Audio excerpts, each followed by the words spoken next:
Moment of silence for the champions, for those who make going hard a lifestyle. Never wait for nothing, gotta get it right now. I'm in the spotlight when they turn the lights down. Only a champ swing the hardest in the 12th round. I love the fourth quarter, I love the ninth inning, I love game 7. Bring on the competition, cause in my heart can't nobody do it better. Can't slow me down, won't stop me, never. Welcome to K-Squared on the Air. I'm Kevin Gay from Philadelphia. I'm in the Stephen Emerald School of Business at the University of Michigan. Big Phillies, Flyers, Giants, and Sixers fan, and I'm also a big advocate for men's softball. Hey everybody, I'm Kevin Simitar. I'm from Long Island, New York. Big Jets, Yankees, Knicks, even though all of my teams are struggling. I'm also in the Stephen Emerald School of Business at the University of Michigan, and we're K2 on the air. Let's get started. So first, we're going to talk about some Thursday night football, some quick notes to run through. First thing I want to talk about is that Joe Flacco is a horrible quarterback.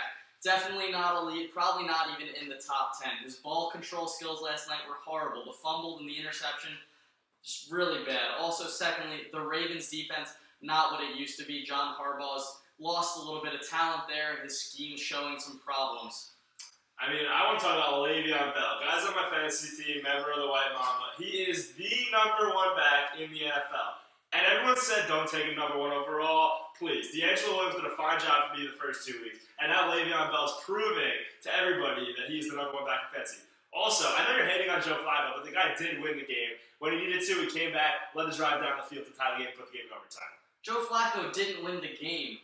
The Steelers' play calling lost the game. A 4th and 2 sweep with Mike Vick. Are you kidding me? Risk the field goal. Let's go kick it. See what happens. I know he's already missed a couple, but it doesn't really matter. Now, secondly, speaking of the Steelers losing the game, Antonio Brown's dropped pass. Are you kidding me? Did you seriously drop that? Like right in his hands in the end zone and he drops it? Come on. That's going to win or lose you the game. I mean, we all knew John Harbaugh, though. Too good of a coach to go on for. I mean, I gotta love the Harbaughs. Jim Harbaugh's here, but in all seriousness, the Ravens are better than an 0-3 team, and the Steelers were probably not as good as they came in. People thinking them to be. Both teams not as good as we thought. Yeah, definitely your big takeaway of the night that neither team is good. And also your fun fact, both teams rushed for more yards than their respective quarterbacks passed for. Probably something that should be reevaluated in next week's game plan. Second big piece of news from last night, the U goes down. Big U fan. Love the U. They went down hard to Cincinnati. Brad Kaya could not get the job done on offense, averaging 6.5 yards per attempt, threw for no touchdowns. Wasn't getting the job done. Yeah, I mean, the U is in shambles. One bright spot for the U, though, if you saw that punt return, Cincinnati had a big punt return. Jaquan Johnson on the U, freshman cornerback, came out, got knocked down, came all the way back up, hustled down the field, eventually to make the tackle at the 10-yard. Gotta love the hustle, but overall, the U is in, I mean, Al Golden, you gotta go.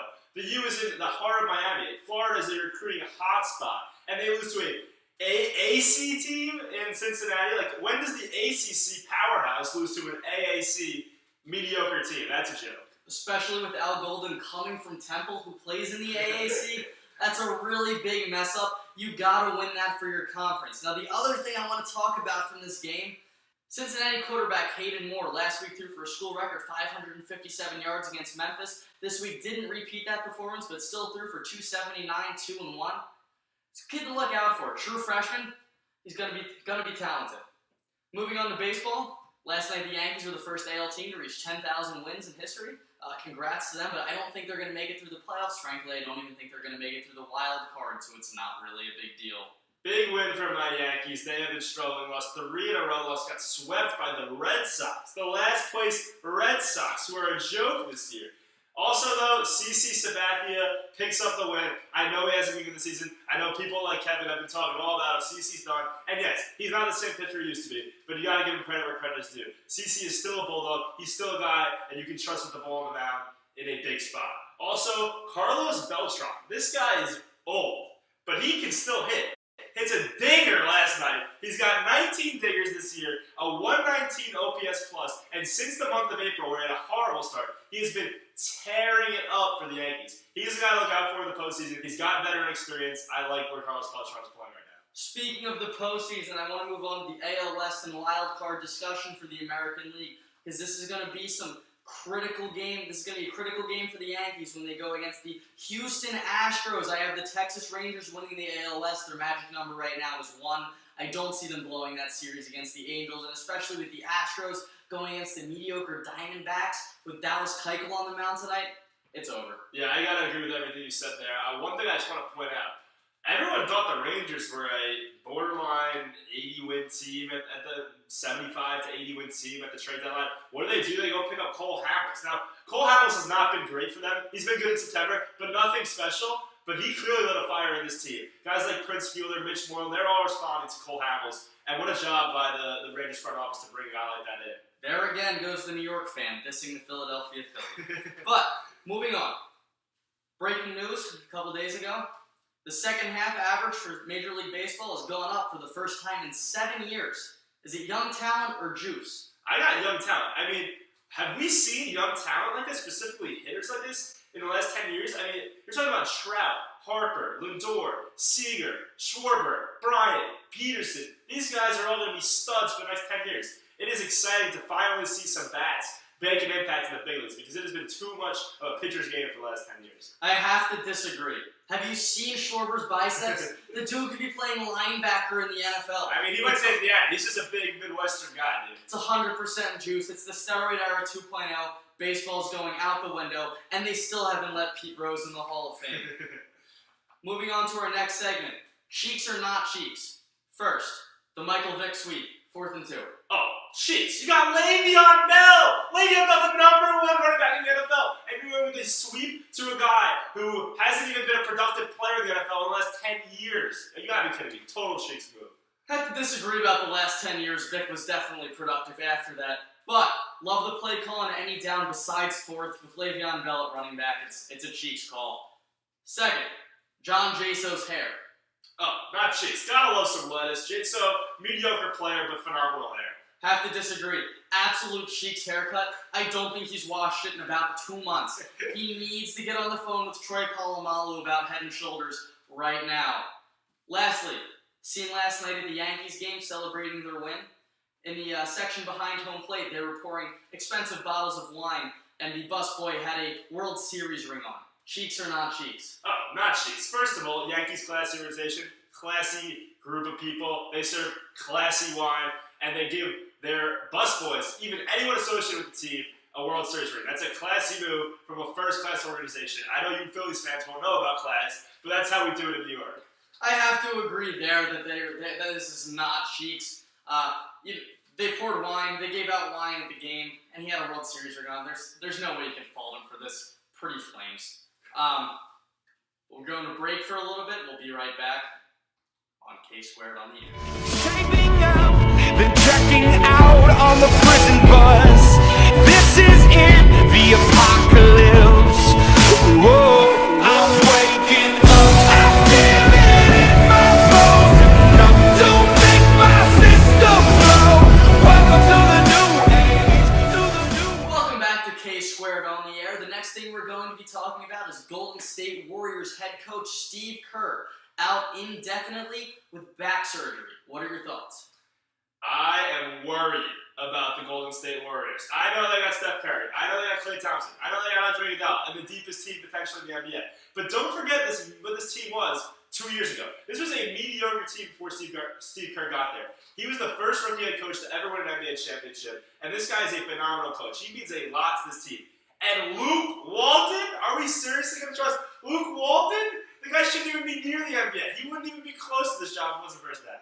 I would like to echo everything Kevin just said. It's really sad seeing Steve Kerr go down. But the big storyline here is Luke Walton coaching former Arizona Wildcat teammate Andre Iguodala. And former Sixer. Really questionable choice there, having someone the same age as some of your players coaching them. Not a big fan of that. Also, guaranteed Harrison Barnes outburst about playing time when Iguodala gets the starting position. Moving on to our college football predictions for the week. We're each picking 2 separate games, followed by 2 games we're doing the same, all picked on the spread. My first game, Ole Miss versus Florida. Ole Miss giving up 7.5, but I gotta take the Rebels here. I'm a big fan of Ole Miss. Chad Kelly's my second favorite quarterback in college football. I think he's a huge prospect, and Florida's still got nothing. I get it. They got a new coach coming over from Colorado State, Give them 3 or 4 years and the program will be solid. This year's not their year. Penn State Army. Army's getting 27 points. Are you kidding me? Obviously I'm taking Army. Penn State's offensive line is still in shambles. This team cannot play for James Franklin. I think this guy should be gone. Pennsylvania's a recruiting hotbed, just like Miami without Golden. And this guy's still producing mediocre talent. They lost to Temple. They can't beat Buffalo by more than 2 touchdowns. How are they supposed to beat Army by 27 points? They're not going to score 27 points. Next game, Northwestern, Minnesota. Do not let Northwestern's bad history fool you. This team is good. They beat a good Stanford team that went on to kill USC.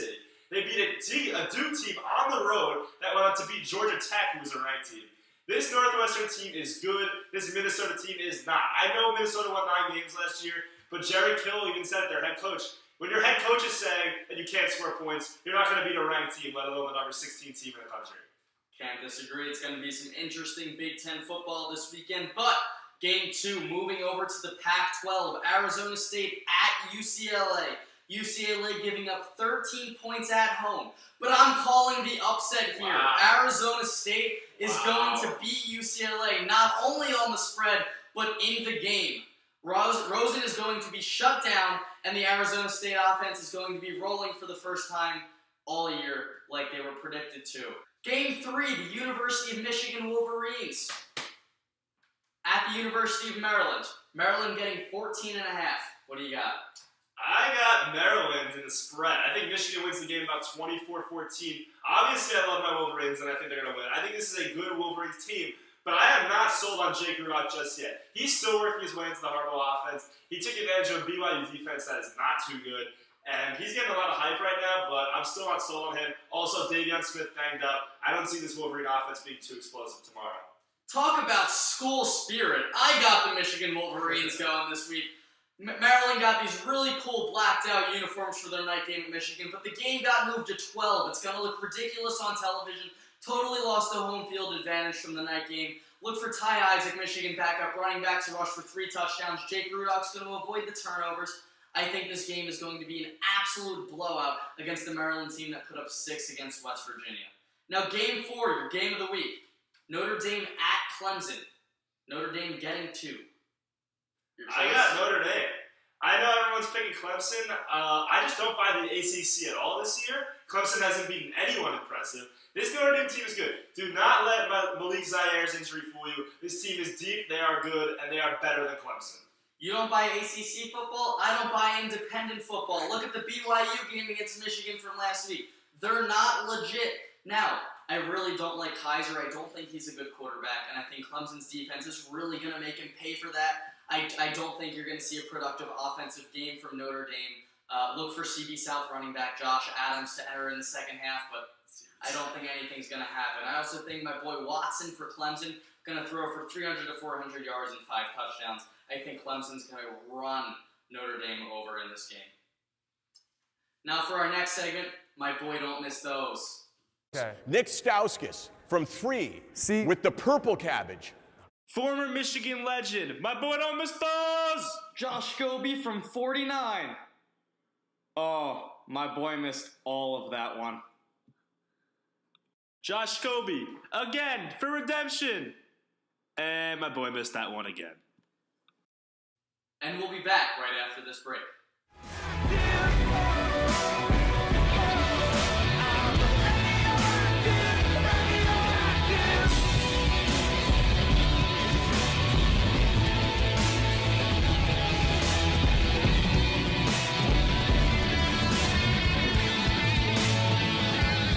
For our last segment on the show, we're going to do a little bit of NFL action first with our fantasy outlook. My Monica Lewinsky loves Clinton Dix going up this week. Got a tough matchup against the Cleveland Car Foxes, but there's going to be 2 takeaways you're going to get out of this game. First is your player that's a boom, Derek Carr. Oakland's second-year quarterback out of Fresno State, getting really comfortable in the pocket. Oakland's offensive line looking a lot better, and Amari Cooper is really he's emerging as Derek Carr's big receiving option. Now your bust, DeMarco Murray, again. He has 11 yards on the ground this year so far through 2 games, sat out last week. I don't foresee anything changing this week. I think the Redskins are going to shut him down and look for a Washington upset in Philadelphia this week. All right, my 2 picks for fantasy, I'm going to Houston, Atlanta for both of them. Arian Foster's questionable this week, but the White Mamba starting running back, Arian Foster will play. He said he was ready to go last week. Bill O'Brien was being a bit conservative with him, but you got to look at this team with Arian Foster and without Arian Foster. They're a completely different team. I'm not saying Houston's going to win this game, but I'm saying Arian Foster makes a big impact. He's a top 5 running back when healthy, and he will do that. He'll prove that this week. My next pick, Julio Jones will not continue this pace. I know Julio's a stud. Believe me, I've been a big Julio fan since he came out of Bama. But the guy is not he's on pace for 180 catches. That's not going to continue. If you're a fantasy owner, you got to think about selling Julio Jones. His value is sky high right now, and it just can't continue. Sounds like you're calling an upset in Atlanta versus Houston over there. I don't know. We'll see. But on that note, on to our NFL predictions. Each picking 4 games. We got a gimme, an upset. We're picking Sunday night and Monday night. No spread. What's your gimme? My gimme is Green Bay at San Francisco. San Francisco is in shambles without Jim Harbaugh. This team cannot do anything. I know everyone was all excited about, Carlos Hyde's a stud after week 1. But believe me, Carlos Hyde's good. His offensive line is not. He cannot hold this team together. And Aaron Rodgers is the best quarterback in the NFL. Aaron Rodgers will run over this San Francisco team. I don't know about that. Kaepernick's not going to throw 4 picks every week. Could be a close game. San Francisco's got a shot. But my gimme, I got Carolina over Tampa Bay. The game of mediocre players and 2 running quarterbacks. Jameis Winston is not good, quite cheeks. Cam Newton's going to run all over the Tampa Bay defense. I don't think this game will be close. Probably one of the sloppier games you'll see this year, but I think Carolina's going to manhandle them. Now, my upset, I have the Chiefs over the Bengals. Andy Reid knows his players have to do a better job this week, and they will. In Cincinnati, game's not going to be close. Cincinnati's very overrated. They're 3-0. They shouldn't be. Frankly, they just haven't really played anyone good, and they've gotten some lucky victories like last week against the Ravens. I think Alex Smith throws for 250 yards and 3 touchdowns. Not a close game. My upset kills me to say this. Being a Jets fan, I hate the Giants, but I do think the Giants will beat the Bills. Why do I say this? I love Rex Ryan. I hate the Giants. How can I come up with this pick?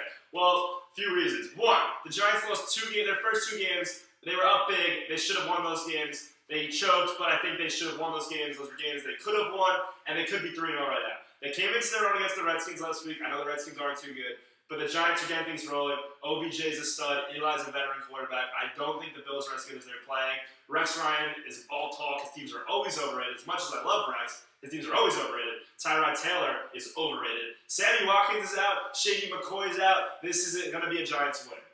And moving on to our Sunday night game, New Orleans against Dallas. Everyone's going to tell me I'm crazy for this. We don't have Dez Bryant. We don't have Tony Romo. DeMarco Murray's of the Eagles. But the Cowboys are going to win this game. I trust Brandon Weeden.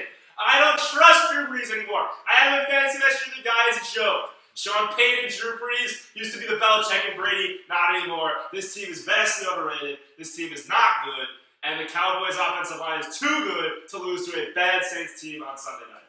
Reminiscing about the 07-08 Saints, the Cowboys roster makes me reminisce about the 2013 Cleveland Browns with Brandon Weeden at quarterback, Lance Dunbar, Joseph Randle, wide receiver 1 Terrence Williams, Cole Beasley at number 2. He's good. Really? It's got to be a joke. I'm taking the Saints in this one. I don't think it's going to be close. Drew Brees, after not playing last week and having an incredibly poor performance 2 weeks ago, is going to take the Saints to the promised land this week and defeat the Cowboys. Now on to the Monday Night Football game. Seattle versus Detroit at CenturyLink Field. Who do you got? I have the Lions. I know they're playing with the 12th man, and the Seahawks defense is blah, blah, blah. Cam Chancellor's back. Russell Wilson's good. Russell Wilson is mediocre at best. Let's get that straight. The Lions' offense, on the other hand, is not mediocre. This team has underperformed vastly. They have Matt Stafford, who has talent. They have Calvin Johnson, Golden Tate at wide receiver. Eric Ebron is good. I know he had a bad year last year, but this guy's developing. And Amir Abdullah is a stud. This Lions team, this Lions offense specifically, is too good to go 0-4. They break the streak. The Seahawks are overrated. Russell Wilson's overrated. Pete Carroll's a terrible coach. You've lost it. I'm sorry. Seattle's going to win this game pretty handily. Look, I also don't think Russell Wilson's a good quarterback, and I know Marshawn Lynch might not even play. But Matt Stafford been making some horrible decisions this year, has not looked comfortable in the pocket, at all. Amir Abdullah, overrated. Drake Bell, not good. Reggie Bush has been gone. So look, you got Calvin Johnson and Golden Tate going up against the Seahawks defense, the Legion of Boom, that's lost most of their boom, but is still going to be good enough to stop this Lions offense. Now, the Lions defense, they're done. They're done. They've lost their whole defensive line. Their linebackers are in shambles. And Darius Slay is simply not a number one quarterback. This game's going to be a blowout. I got Seattle over Detroit, and I don't think it's going to be close. Thanks for watching K Squared on the Air. Please subscribe to our YouTube channel. Our next video is going to be coming out on Tuesday. And we leave you with our Dinger of the Week. Dinger! Thanks for watching. Moment of silence for the champion. They say we warriors. They say we did it again. Hands high for the champion. We are victorious.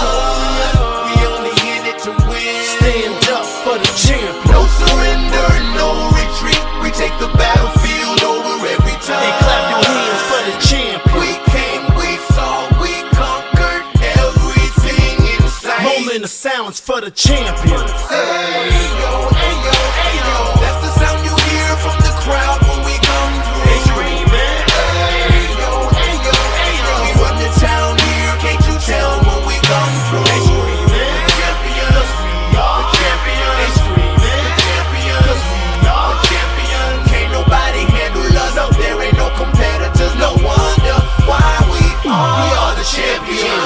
You read the newspapers, you saw the magazines, you got the internet, but you ain't gotta Google me. My name is up in lights, my face is well known. You see a Super Bowl dancing in the end zone. You see us taking shots of vodka out the Stanley's Cup. You see us running out the tunnel looking fired up. And in my heart, can't nobody do it better. Can't slow me down, won't stop me, never. I'm Dale Earnhardt, I'm so Michael Phelps. So many goals